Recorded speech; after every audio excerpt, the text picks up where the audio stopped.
Hello, I'm Little Kippy, and today I'm going to be discussing part one of Fyodor Dostoevsky's The Idiot.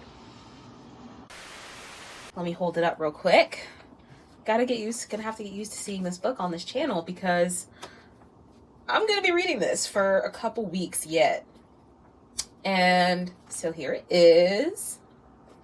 We're going to be talking about part one. We're just going to be keeping it nice and simple, keeping it very concise because I haven't really read further than that yet. And also because I think this is the best way for me to speak about this book in any sort of intelligible way because there's so much information. And so I have my trusty burner phone right here and I got my notes. First and foremost, I'm just gonna give you a summary of part one. So we're introduced to Prince Moshkin. He is the main character of this story. He's coming from Switzerland, where he was sent to recover or to get treatment for his falling sickness, which today we know as epilepsy. And he meets two men on the train. One of them is important secondary character, Rogojin. And what the prince is trying to do is he's trying to get in contact with a very distant relative of his, the last kind of namesake of their family line, on business. And when he meets up, his first order of business is going to meet this last Princess Moshkin. And he ends up meeting with her husband, General Ipanshin, who thinks on first meeting that the prince is an idiot because of his kindness, and his I'm trying to think of the word. The prince is very candid, very open, very honest, and people kind of take that as a weakness and take him for an idiot, hence the name The Idiot. Or they in general, they think of him as a simple-minded man. And this is why I say I want to break these videos down into sections. That way I can kind of really chew on what I've read and digest them and be able to talk about them. You see, I'm having a hard time. It is a very big cast of characters, and I know each character. It's just trying to recall their names is a bit much. So yes, he meets and he speaks with General Ipanshin, who is in his own way looking for a way to get out of this lunch that he arranged with his wife and with his daughters, Lizabetha, and their daughters, Adelia, Aglaya, and Alexandra. He's looking for a way out of that. And the prince is like his get out of jail free card. So he ushers the prince in to meet his wife and their three daughters. Of course, they converse. They think he's an idiot too. At the same time, when they listen to him speak and how philosophical he is and the way he can elaborate on things, they're like, okay, no. At least the youngest daughter, Aglaya, is thinking that. They're like, there's more to this than what is on the surface with him. And during this conversation, someone who had come up a little bit earlier in the first part comes into the story, and that is Nastasia Filipnova. And when he was speaking to General Ipanshin, there was another person there, this Ganya, because I don't know how to pronounce his whole name, Ganya, who showed the prince a portrait of Nastasia Filipnova, and the prince is struck by her beauty. And in this conversation with Lizabetha and with her daughters, she comes up because Aglaya is the most beautiful of all three of these daughters, and he compares Aglaya to Nastasia, and he's saying how you're almost as good looking as Nastasia Filipnova. And with that, I'm just summarizing everything, so I'm not giving all the details. So with that, when they end this conversation of speaking about a multitude of things with the prince, he ends up getting housing with Ganya,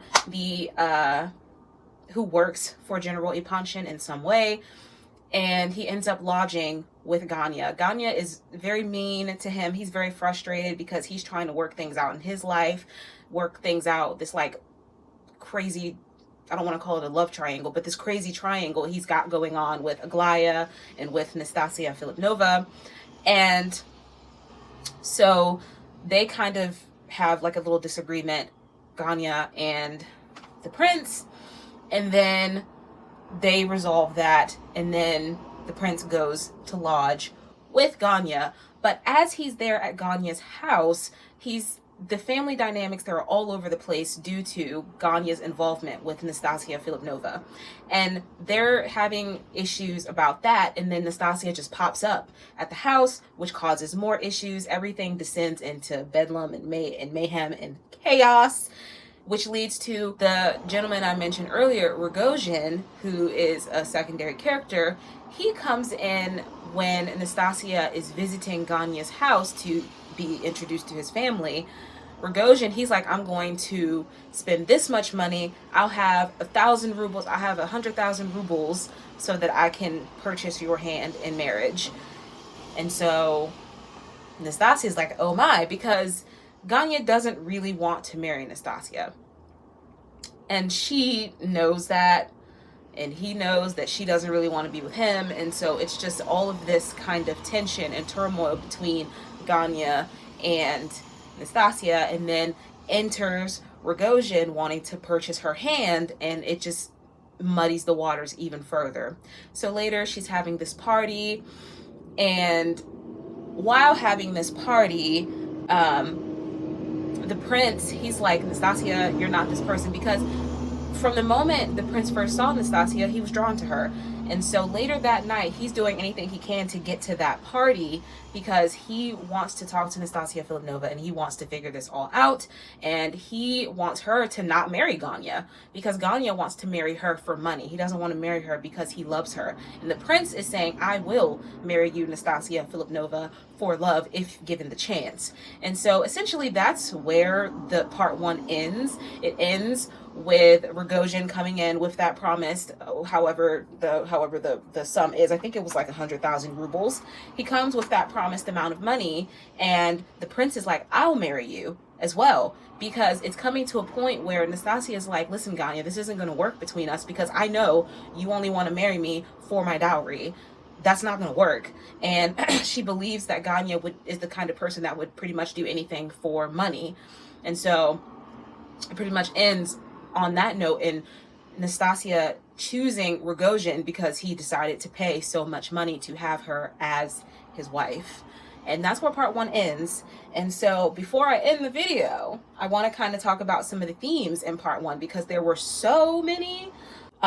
Beauty, when we're talking about Nastasia Filipnova's like dark beauty versus Aglaya's very light and angelic beauty, and how these beauties or these forms of beauty kind of give insight into each woman's personality.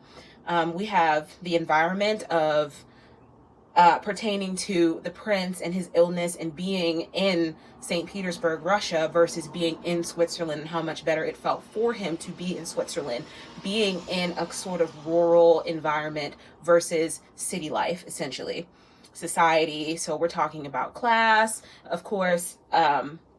These people are I don't know if you would call them high society people, but they're definitely not middle class, or they're not low class people. They're upper middle class to upper class people, suffering when in regards to when they have conversations about the death penalty, about the way, and about death, and about how it's hard to accept death when you know it's for certain.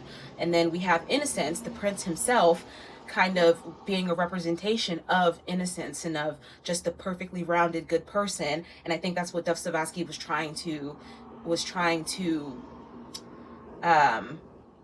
picture with the prince. It's just innocence. Mortality, again, when we're talking about the death penalty and how that affects a person's mind when they're going through that time of like absolute certainty, knowing that they're going to die and that their life is going to end, you know, because that's not something that we think about every day. We don't think about the fact that we're mortals and that one day we're going to die. It's something we think about every so often when we have to. And I thought that was explored in part one. And then lastly, intellect and the various different ways that a person can be intelligent, and also the prince's intelligence and how people tend to label him as less intelligent because he has a different sort of intelligence than what they're used to. He's not super clever, he's not duplicitous, he's very simple in nature, but he's not stupid. And you know, a lot of people take his openness, his innocence, and his honesty for idiocy, because he's not holding certain things back.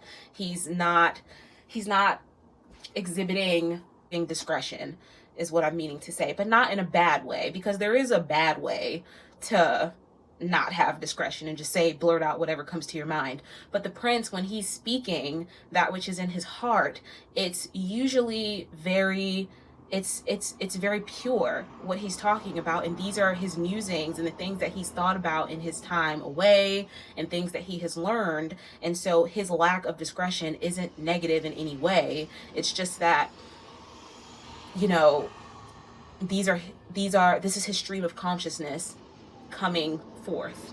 So, and they take that for idiocy or strangeness because that's not something that they are used to. Yeah, that's going to bring us to the end of the video. I hope you have a good day. I hope you have a good evening. And most importantly, I hope you read a good book. See you in Isaiah. Bye.